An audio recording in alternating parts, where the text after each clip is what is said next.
I guess what we're concluding is if it was advantageous already, and people just didn't try it, now they'll try it and they'll see it.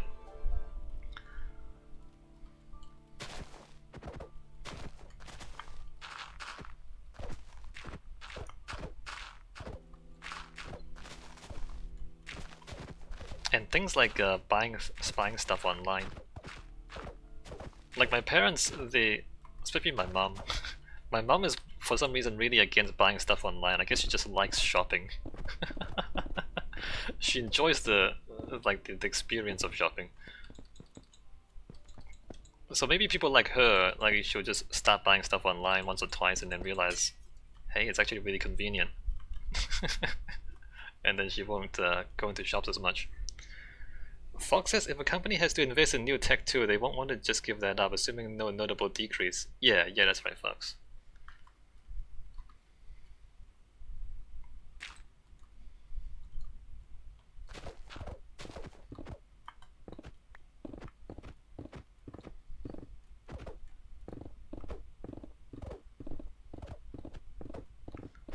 I think with my parents and maybe other people of that generation, they want to like see what they're buying before they hand over their money. I don't know, because they don't trust the shops or something. Okay, fair enough. You know, you actually touch the product. That's cool. But you know, you can, if you buy online and you don't like it, you can always like send it back, get your money back.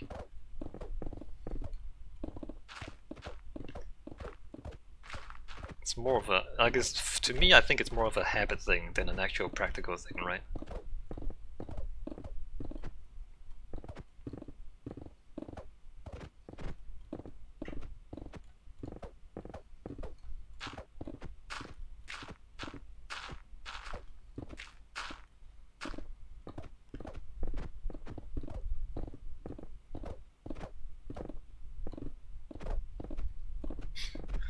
I wonder if people will wash their hands more, or if that would just change back. If people are like just lazy and don't wash their hands. That would be actually a good habit to pick up from this. It's just like wash your hands more regularly.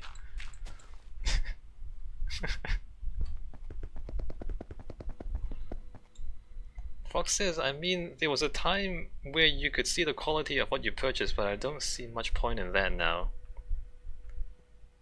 Yeah, cause like now everything is more and more standardized because it's like the factories are all just so automated, right? You're not like handcrafting goods or anything, so it's not like the products vary in quality very much if they all just come out of the factory identical.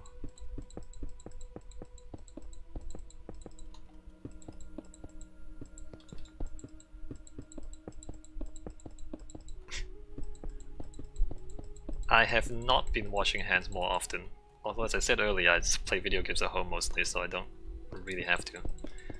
Have you been washing your hands more often, Fox? And you as well, Harbour.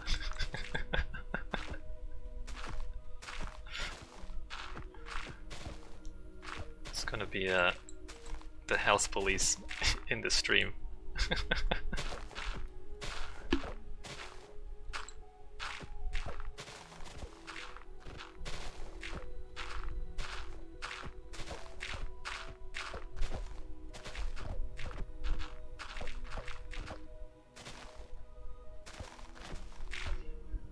And on a slightly related note,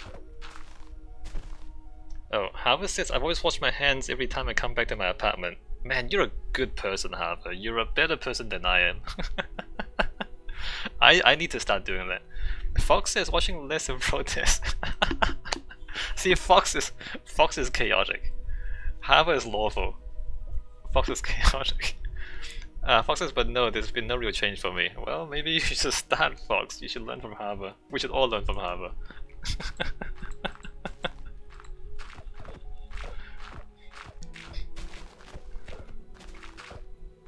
I was gonna say on a slightly related note, I know some people who are a little bit obsessive compulsive and they like wash their hands a lot regardless. And I suspect that they will survive the virus more likely than the rest of us.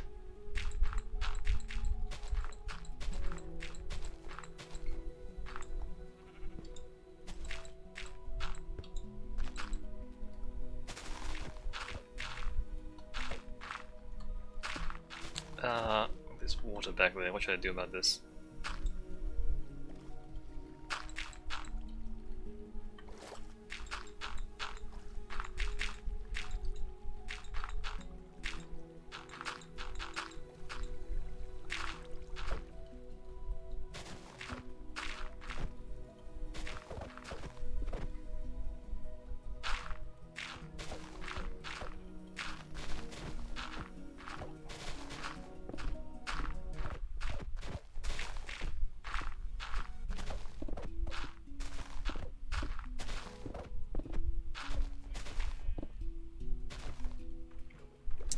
Again! I can just fill this whole thing in, right?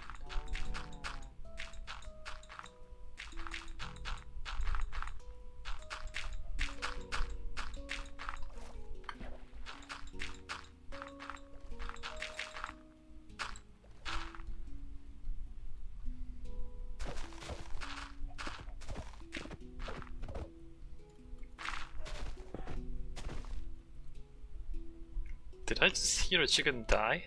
Wait a minute. Oh, chicken just drowned. A, a chicken just swam underneath this overhang and drowned. Okay. And there's the remains of it.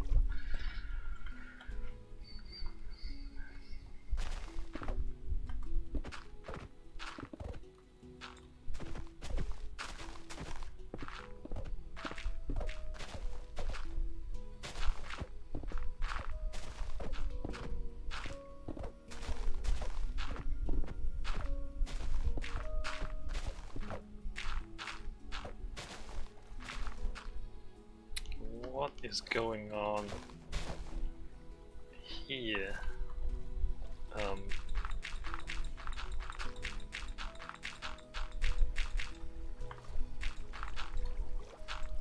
Also, in gaming news, Borderlands 3 came out on Steam, and I bought it immediately. I can report it is a decent Borderlands game. I haven't gotten very far though.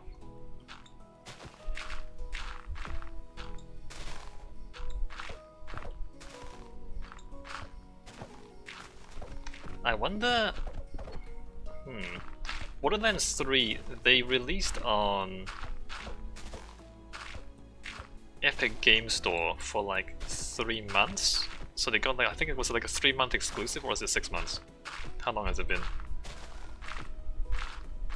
And then after the exclusive was over, I guess they had a deal or something. They released on Steam. I'm just wondering like what the actual deal was. Because I know, like, you sell games on Steam, you have to pay a percentage to Valve, right? Like, what is the deal that Gearbox got from Epic that convinced them to make it an Epic Game Store exclusive? And how it worked out? Like, did they actually make money or lose money from doing that?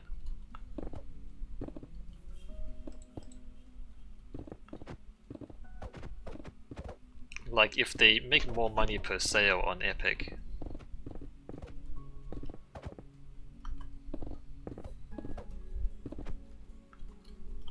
and then if the people who buy from on Epic, they can just like add it to the game library, to the Steam game library afterwards.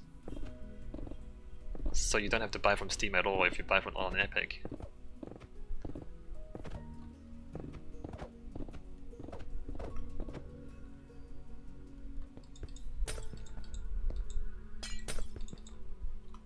How many people just didn't buy the game and will never buy the game. Because it was not released on Steam first. Oops.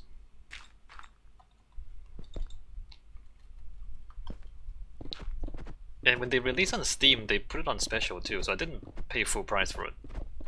I believe I paid half price, but then I also bought the Super Deluxe version, which includes DLC.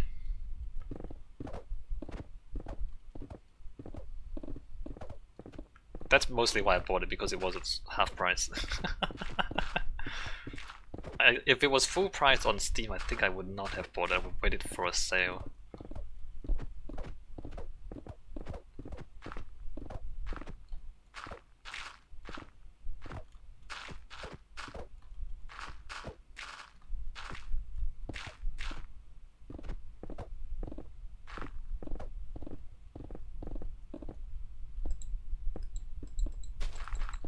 I guess you can't really know for sure because it's not like you can test this stuff, right? You can't really do a what if. What if they released on Steam? Would they have made more money or would they have made less money over time?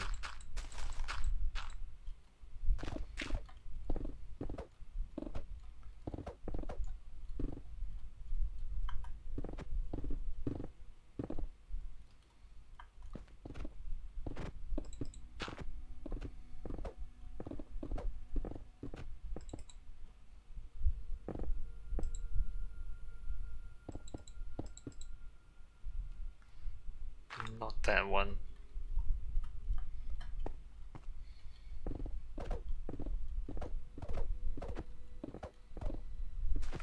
Fox says they will have made money, I imagine. As far as I can tell, when people refuse to buy games because of XYZ, more or less pointless issue, it's more hot air than anything real. Okay, you say that, Fox, but I really didn't buy it until it came out on Steam.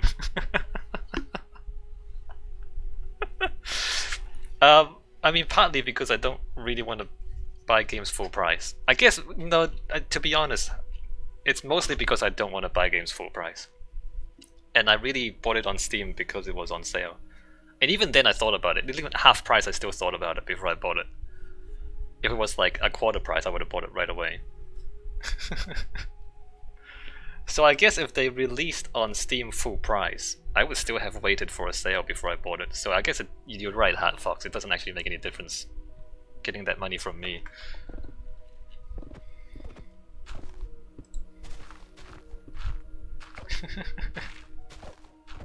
The real issue is just price for me.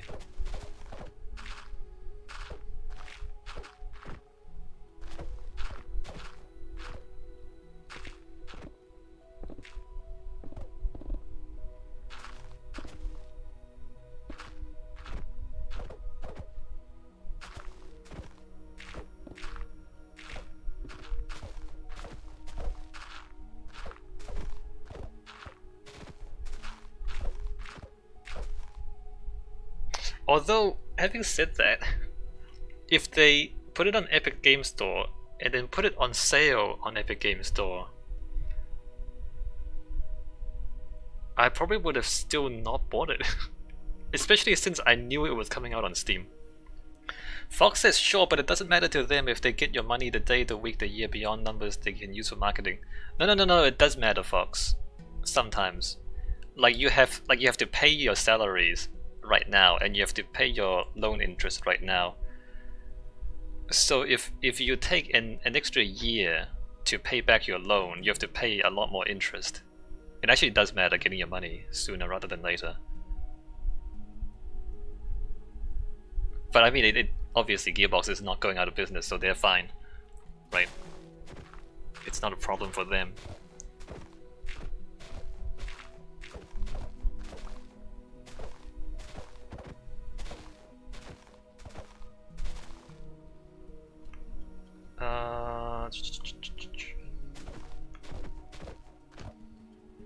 So that side.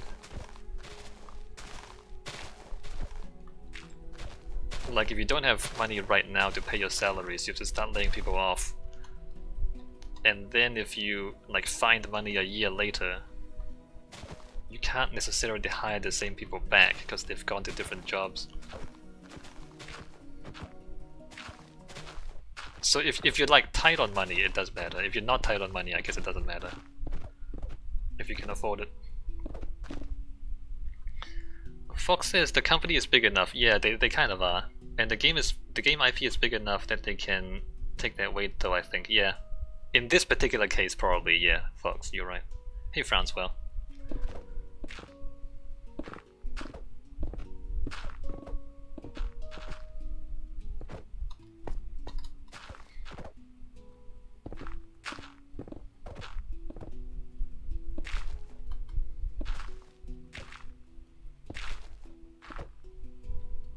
Should probably remove those as well, but it's kind of high up.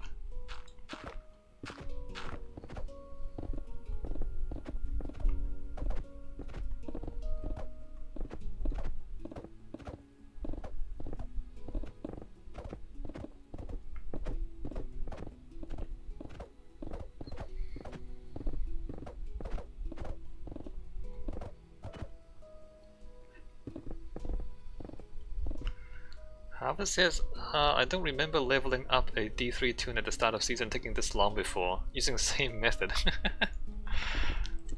It's... Well, actually, which character are you? Are you playing a different character, Harvard?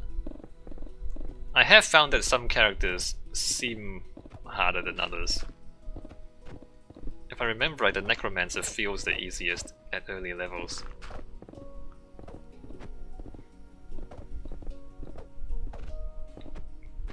Demon Hunter as usual, says Harvard. I actually think Demon Hunter has one of the more difficult early games.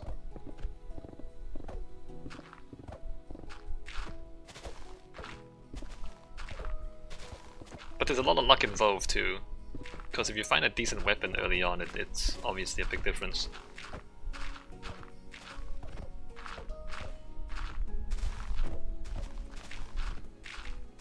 Yeah, I think Demon Hunter more than the other classes.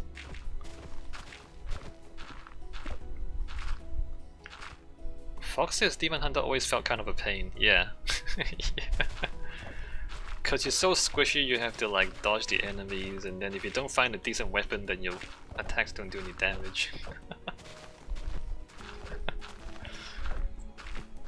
I mean, I've had a pretty slow start to Harvard this season. But that's partly because I'm playing Borderlands 3.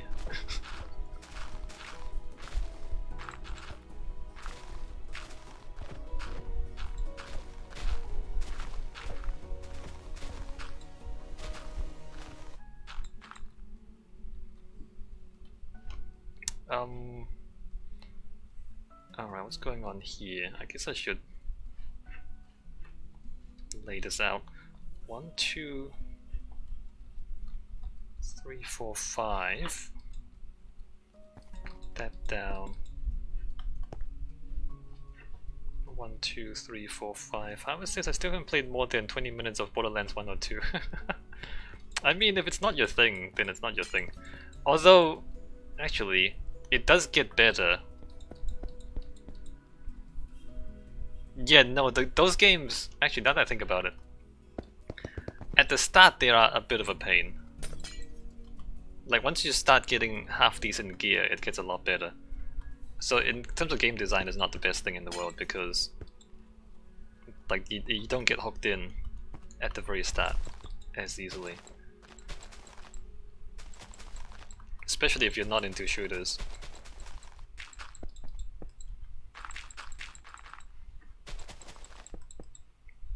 Even Borderlands 3, I have noticed that. It's like, when you first start, like the first few levels, you're like, oh my god, the gun is useless. I can't hit anything, everyone's moving around too fast. But as always, like once I get a few levels in, I find a half decent weapon, and then it gets a lot better.